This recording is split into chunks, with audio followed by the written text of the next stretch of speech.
De retour à Bollaert pour cette 10e journée de championnat de Ligue 2. Le Racing voulait oublier la contre-performance d'Arles-Avignon en battant des Lavallois victorieux de Monaco le week-end précédent. A noter l'absence de deux joueurs clés côté lensois au moment du coup d'envoi, celle de Johan Desmond suspendu et d'Eduardo convalescent. Les 20 000 spectateurs assistent à des débuts difficiles de la part des Artésiens. Les Lavallois profitent, eux, de chaque opportunité. 7e minute, l'ouverture du score est toute proche, mais Alaïdine Yaya et Pascal Berenguer peuvent heureusement repousser l'échéance. À la peine dans la construction, les 100 et or s'en remettent au coup de pied arrêté. La frappe des 30 mètres de Berenguer passe à côté des buts d'Arnaud Balijon. 10 minutes plus tard, c'est une nouvelle fois le milieu lensois qui tente sa chance avec cette reprise de volée hors cadre.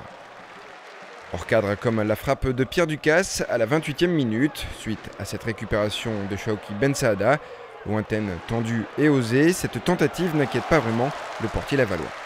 La dernière situation dangereuse de la première période intervient sur ce corner repris de la tête par Geoffrey Kondogbia, mais le score n'évolue toujours pas.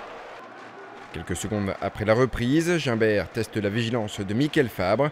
Le gardien lensois a le dernier mot. Tout comme 3 minutes plus tard, sur ce coup franc vicieux de Lebouc qui filait sous la barre. Le Racing tente alors de mettre un peu plus de rythme et d'intensité dans la partie. La frappe du gauche de Geoffrey Kondogbia est repoussée par Balijon. Berenguer à l'affût et lui signalé hors-jeu.